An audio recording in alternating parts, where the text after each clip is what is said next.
It's too much, Maya. It's just too much. NHI's voice was strangely calm, almost gentle, which made the words infinitely more devastating. He wasn't yelling.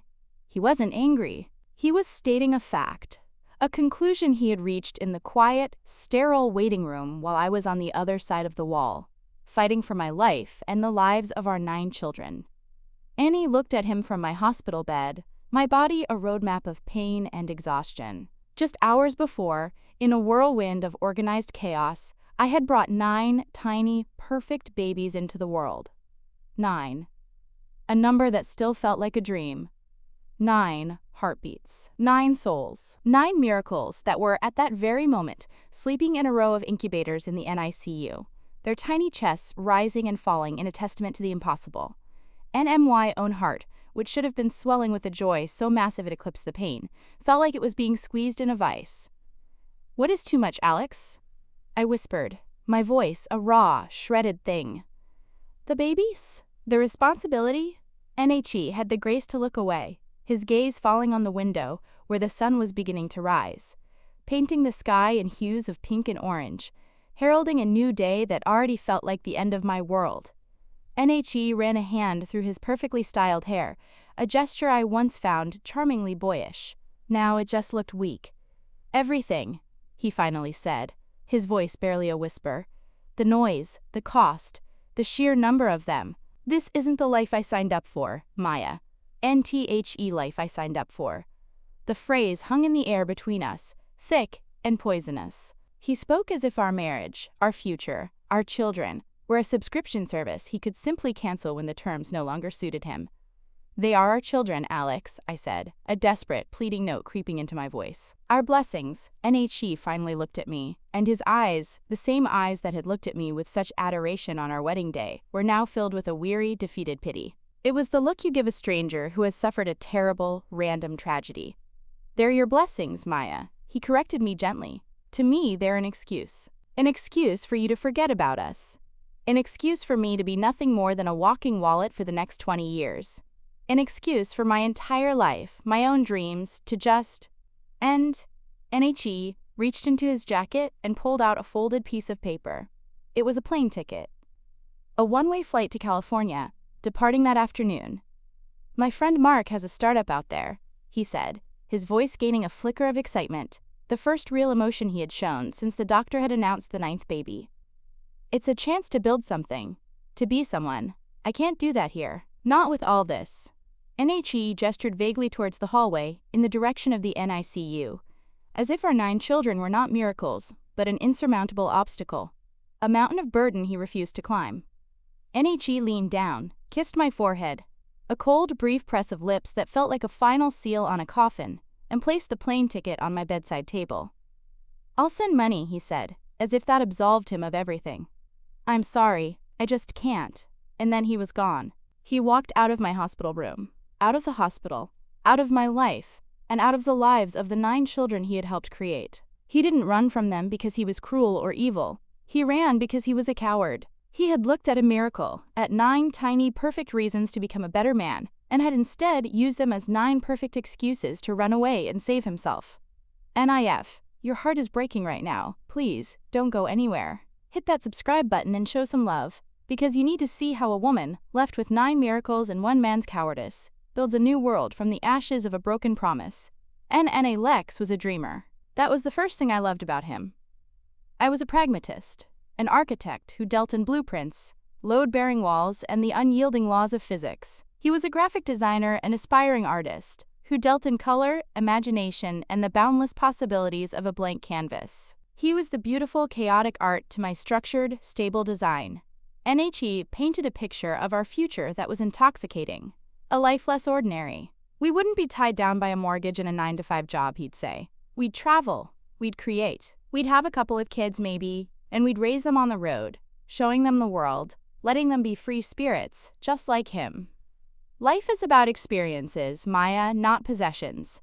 He'd tell me, his eyes shining with a passion that was impossible to resist. It's about the story we write. I fell in love with his story. I fell in love with the idea of a life that broke free from the blueprints I was so used to. My parents, both accountants, were skeptical. "A dream doesn't pay the bills, honey," my father had warned. "Passion is wonderful, but stability is what builds a home." And I ignored them. I was sure that my practicality and his creativity would be the perfect balance. We were two halves of a perfect whole. NFOR the first few years, it worked. We lived in a small, trendy apartment downtown. I had a steady job at a respected architectural firm, and he took on freelance design projects, spending his afternoons painting canvases that were brilliant and vibrant but rarely sold.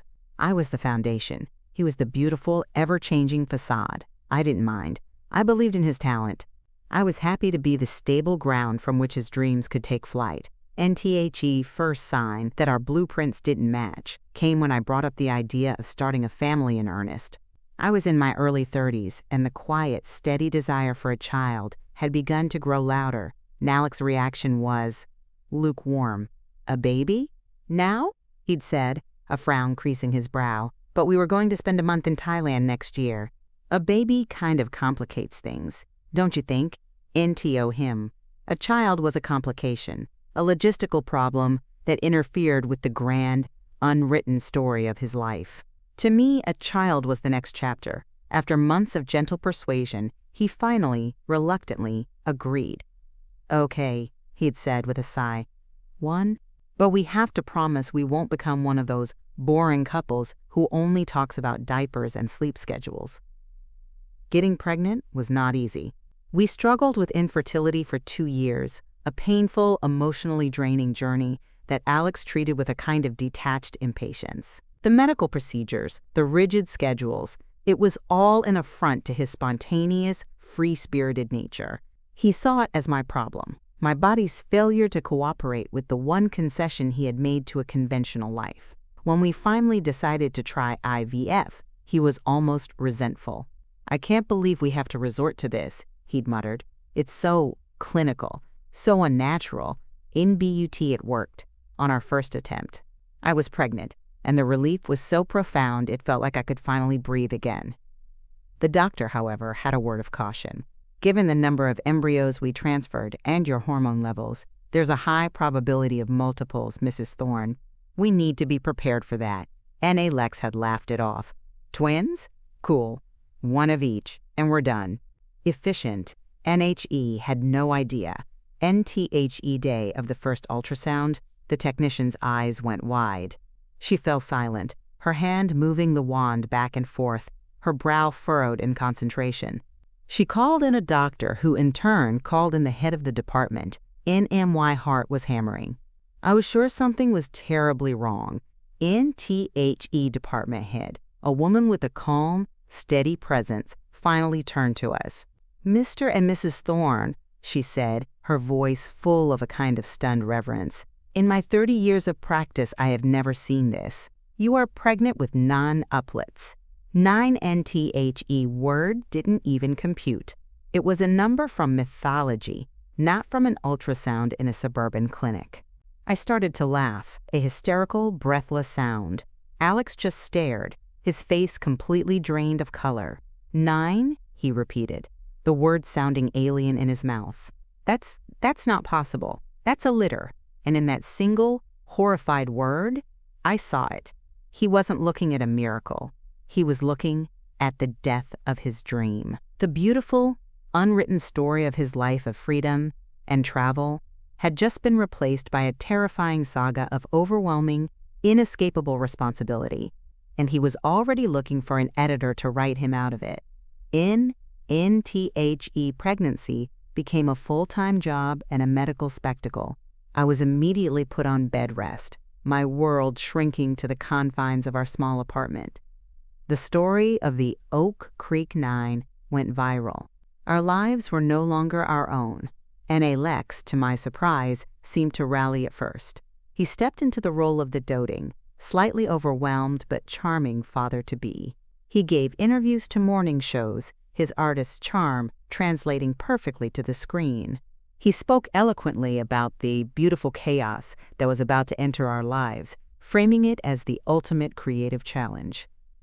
"It's like we're not just creating a family, we're creating a whole village," he'd say with a laugh that didn't quite reach his eyes. He was performing, he was turning our reality into a story he could control, a narrative where he was the charismatic, unconventional hero facing an extraordinary situation. Donations poured in. A local car dealership gifted us a massive passenger van. A baby supply company promised a lifetime supply of diapers. The community rallied around us, seeing the story Alex was selling. The cool, artistic couple blessed with an impossible, wonderful miracle. NBUT behind the closed doors of our apartment. The performance would end. The moment the reporters left, his smile would vanish, replaced by a look of quiet, suffocating panic. He would retreat to his studio for hours, not to paint, but to stare at a blank canvas, the weight of our new reality pressing down on him.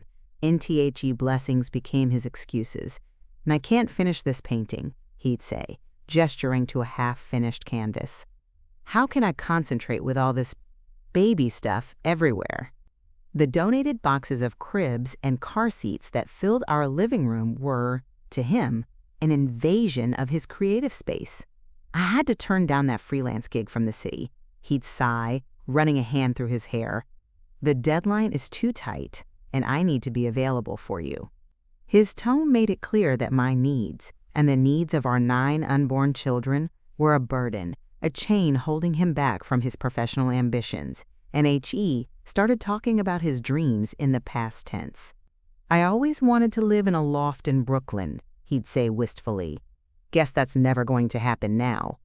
And every blessing, every donation, every offer of help, he twisted into another brick in the wall of his prison.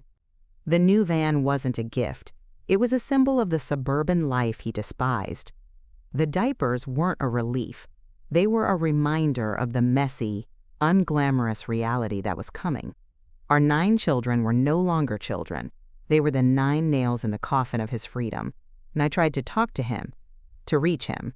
"Alex, we can do this," I'd plead from my bed. "It will be hard, but it will be amazing. We'll be a team." "You don't get it, Maya," he'd say, his voice flat. "Your dream is coming true. You get the house, the kids, the whole package. What about my dream? When do I get to live my life?" And it was a question so profoundly selfish, so breathtakingly narcissistic, that it left me speechless. He saw our children not as a shared creation, but as my personal project, one that was infringing upon his own. NTHE Day. I was admitted to the hospital for the final, most critical weeks of the pregnancy. He drove me. We sat in silence for the entire ride. As he helped me into the wheelchair at the entrance, he looked at me, his eyes full of a strange, distant sorrow. "And I'm proud of you, Maya," he said. "You're strong. You can handle this." And at the time, I thought it was a rare moment of encouragement. I didn't realize until later what it really was. It was a transfer of responsibility. It was his justification. It was goodbye. In NTHE, birth was a blur of bright lights, beeping machines, and a sea of masked faces. It was a medical triumph, a perfectly executed plan to bring 9 fragile lives into the world safely. One by one, they arrived, their names a litany of hope I had whispered to them in the lonely nights. Asher, Caleb, Noah, Levi, Finn, Owen, Jasper, Milo, and little Alara, the only girl, my tiny, fierce surprise. N.A. Lex was in the room, a silent, pale figure in the corner. He watched the proceedings with the detached air of a spectator at a sporting event he didn't understand. He didn't speak. He didn't move. He just watched, and when it was over and the last baby had been whisked away to the NICU, a nurse patted his arm. "Congratulations, Dad. You have 9 beautiful children." N.A. Lex just nodded, his face a blank mask. He mumbled something about needing some air and slipped out of the room. NTHAT was the last I saw of him until he appeared in my hospital room hours later, the rising sun at his back and a plane ticket in his hand. NHI's departure was not a dramatic, angry explosion. It was a quiet, deliberate act of self-preservation. He delivered his speech about his dreams, about the startup in California, about how he just couldn't do this. He framed his abandonment as a noble, albeit painful, quest for personal fulfillment. Our 9 children, our 9 miracles, were the unfortunate but necessary collateral damage in the story of his life. And after he left, a nurse came in to check on me. She saw the plane ticket on the bedside table. She saw the look on my face. She didn't need to ask what had happened. She sat on the edge of my bed, took my hand, and said something I will never forget. "Some men run into a fire to save their family," she said, her voice soft but fierce.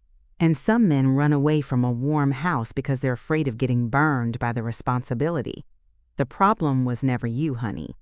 It was him." NHER words were a tiny anchor in the swirling vortex of my shock and grief. NTHE news of his departure spread through the hospital like wildfire, then out into the world. The narrative he had so carefully crafted of the cool, artistic dad shattered. The media, which had built him up, now delighted in tearing him down. He became a symbol of modern-day cowardice, the runaway dad of the decade. NHI's parents, horrified and ashamed, came to the hospital. They apologized, they cried, they promised to help in any way they could. They couldn't understand. "He was always a dreamer," his mother sobbed, "but we never thought his dreams were more important than his own children." And I was alone in a hospital bed, my body torn apart, my heart shattered, and my future now an overwhelming, terrifying question mark with 9 tiny dependent parts. He had used our blessings as his excuse to leave. Now I had to make them my reason to fight. And NTHE first few weeks were a battle for survival, fought on 2 fronts. In the NICU, my 9 tiny angels fought for every breath, their fragile bodies hooked up to a web of wires and tubes. In my own heart, I fought against the crushing weight of despair. And every morning, my father would drive me to the hospital, and every evening he would drive me back to my parents' house where I was now living. I couldn't face the apartment I had shared with Alex, a space that now felt like a museum of broken promises. NTHE world saw me as a victim, a tragic figure. But in the quiet, sterile world of the NICU, surrounded by the quiet strength of the nurses and the fierce, silent fight of my children, I began to feel something else, a slow, burning resolve. And I was an architect. I built things. My life's work was to take an empty space and create something strong, functional, and beautiful. My own life was now an empty space, a demolished lot. It was time to draw up a new blueprint. NTHE first line I drew was a line of defense. I hired a lawyer, a sharp, no-nonsense woman who was disgusted by Alex's story. We filed for divorce and sole custody. We froze our joint accounts, securing the donation money for the children. When Alex's first guilt-ridden check arrived from California, we cashed it, and my lawyer sent his curt, professional letter outlining the astronomical child support he would be legally obligated to pay for the next 18 years. His dream of freedom was about to get very, very expensive. NTHE, second line I drew, was a foundation of support. I let people in. My parents were my rock. My brother flew in from across the country and stayed for a month. The nurses from the NICU became my surrogate sisters. And the community, seeing me not as a crumbling victim but as a determined mother, redoubled their efforts. And a local contractor, a man my father knew, heard about my situation. He came to my parents' house one evening, hat in hand. "Ma'am," he said, his voice gruff but kind, "I own a piece of land on the edge of town. It's not much, but it's big enough. My crew and we'd like to build you a house. No charge. You're an architect. You design it, we'll build it." And tears streamed down my face. It was an act of kindness, so profound, so unexpected, it felt like a miracle in its own right. NSO, I did what I do best. I designed. I poured all my grief, my anger, and my hope into that blueprint. I designed a house that was not a monument to one man's ego, but a home built for a family. It was practical, accessible, and full of light. It had a massive kitchen, a playroom that opened onto a safe, fenced-in yard, and 9 small, cozy bedrooms. It was a house designed for a beautiful, chaotic village, and as my babies grew stronger in the hospital, my house grew taller on that plot of land. Both were being built by a community, by the kindness of strangers and the love of family. Alex had tried to run away from the story of his life. I was busy building a new one from the ground up, and 5 years passed. 5 years of beautiful, relentless, exhausting chaos. My house, the house that kindness built, was a hive of constant activity. It was a world of scraped knees, mismatched socks, potty training, and the 9 distinct, wonderful personalities of my children. Asher was the serious, thoughtful leader. Caleb was the wild, fearless adventurer. Noah, the gentle animal lover. Levi, the quiet bookworm. Finn, the boisterous comedian. Owen, the sensitive artist. Jasper, the curious scientist. Milo, the charming diplomat. And Alara, my only girl, was the fierce, tiny queen who ruled over her 8 devoted brothers. And I had gone back to work, starting my own small architectural firm from an office I built in my home. I specialized in designing accessible, family-friendly spaces. My life was my portfolio. NWE were a team, a loud, messy, loving, self-sufficient team. The story of Alex, the runaway dad, had faded. We were now the Thorn 9, a local curiosity and a symbol of resilience. He was a ghost, a name on a child support check that arrived every month, a man whose dreams had led him to a life of hollow freedom on the other side of the country. And then, one sunny Saturday afternoon, the ghost appeared on my doorstep. NHE looked diminished. The vibrant, artistic energy was gone, replaced by the weary restlessness of a man who has been running for a long time and has nowhere left to go. His clothes were expensive, but his eyes were empty. "Maya," he said, his voice hesitant, and I stepped outside, closing the door firmly behind me, shielding my children from the sight of him. "Alex, what are you doing here?" "I came to see them," he said, gesturing towards the house. "I saw an article about you online, about the house, about everything. You've done an amazing job." "I did what I had to do," I said, my voice flat. "You left me no choice." NHE had the decency to flinch. "I know. I was a coward. I was a fool. I see that now." He took a deep breath, launching into a speech he had clearly rehearsed.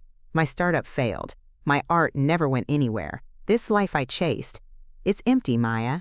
I was wrong. My dream wasn't in California. It was here. It was always here. With you. With them." NHE looked at me, his eyes pleading. "I want to come home. I want to be a father. It's not too late, is it?" And I almost laughed. It was a question so naive, so profoundly ignorant of the reality of the last 5 years that it was absurd. He thought he could just write himself back into the story, inserting himself into the epilogue after having torn out the most important chapters. "You think you can just walk back in?"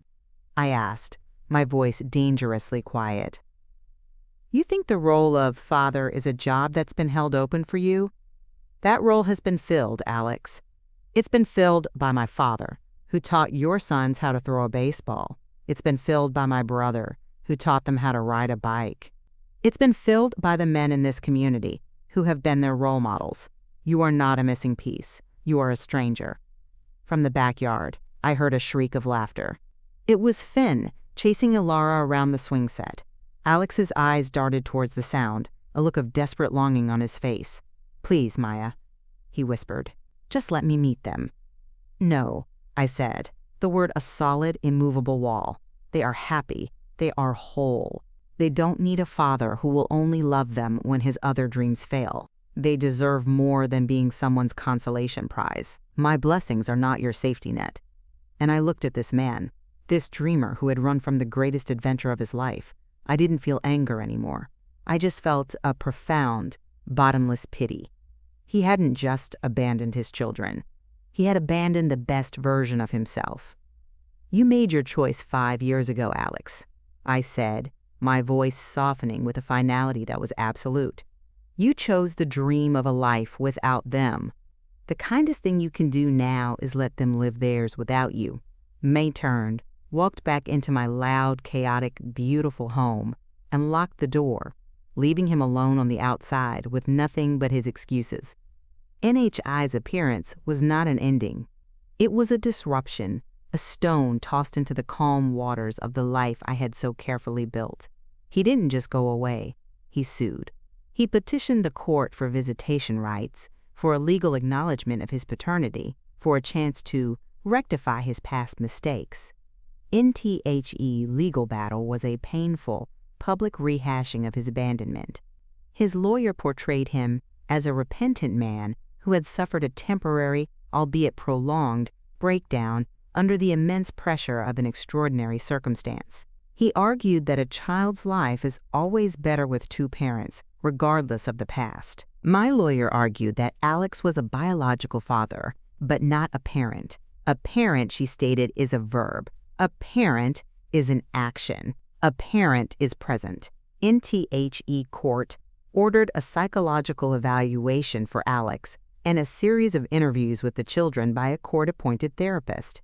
My children, now old enough to understand, were confused and unsettled. Why does he want to see us now? Asher, my serious, thoughtful son, asked me. He didn't want us when we were babies. I think he's lonely, sweetheart, I answered honestly, and I think he regrets the choice he made. But that was his choice, Ilara said, her 5-year-old face set with a fierce, unshakable logic. He can't unchoose it now. That's not how choices work. In the end, the judge's decision was a masterpiece of legal and emotional wisdom. NHE looked at Alex, his expression not unkind but firm.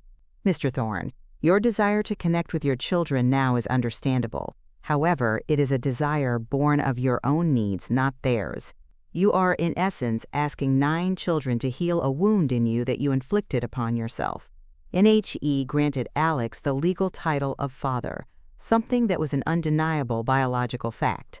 He ordered the continuation of his substantial child support payments. But on the matter of visitation, he was unequivocal. Parenthood is a relationship built over time through shared experience and consistent presence, the judge stated. You cannot force such a relationship into existence. Therefore, visitation will not be mandated. It will be at the sole discretion of the children themselves, to be decided if and when they are ready, once they are old enough to make such a decision without undue influence. NHE was giving the power back to my children. He was telling Alex that he could not force his way back into their lives. He had to earn it, and he could only begin to do that if they, one day, chose to let him. It was a victory, but a quiet one. It closed the legal door on his intrusion, leaving the personal one for my children to manage in their own time. Alex left the courtroom looking defeated. The law, like me, had refused to give him a shortcut back to the family he had thrown away. He had wanted to rewrite his story, but the judge had made it clear the story was no longer his to write, and NWE never heard from Alex directly again. The child support checks continued to arrive, a silent monthly reminder of the man who chose to be a bank account instead of a father. NMY children grew, their 9 lives intertwining to create a rich, complex, and beautiful tapestry. They were a team, a force of nature, fiercely protective of each other and of me. They were athletes and artists, scholars and comedians, dreamers and pragmatists. They were everything. And as they grew into teenagers, they became aware of their own story, of the man who was their biological father. They were curious, but it was a distant, academic curiosity. They would sometimes look him up online, finding pictures of a lonely-looking man in his 50s, standing in front of paintings in a sterile-looking art gallery. When Asher, my eldest, turned 18, I gave him a box of letters. They were from Alex, sent over the years to a P.O. box my lawyer had set up. I had never opened them, but I had saved them. This is your choice now, I told him, all of you. If you want to read them, if you want to reach out, that is your decision. I will support you no matter what. NTHE 9 of them sat together in the living room and read the letters. They were filled with regret, with excuses dressed up as explanations, with a longing for a life he had willingly discarded. And after a long, quiet discussion, they made a decision. Together, and they wrote one letter back. It was short, simple, and devastatingly final. And it said, Anne, dear Mr. Thorne, Anne T., thank you for your letters. We understand that you regret your decision. We hope you have found the life you were looking for. We have, sincerely, N.T.H.E. Thorne 9. They chose their story. And he wasn't in it. They were not his second chance, not his redemption arc. They were their own complete, beautiful, chaotic story. And one evening, I was sitting on the porch of the house that kindness built, watching my incredible, nearly grown children laughing and arguing over a game of cards. The sun was setting, casting a golden glow on their faces. Noan, my artist, came and sat beside me. He had Alex's eyes, but his were filled with a warmth and empathy his father had never possessed. Mom, he said, looking out at his siblings, do you ever think about what would have happened if he had stayed?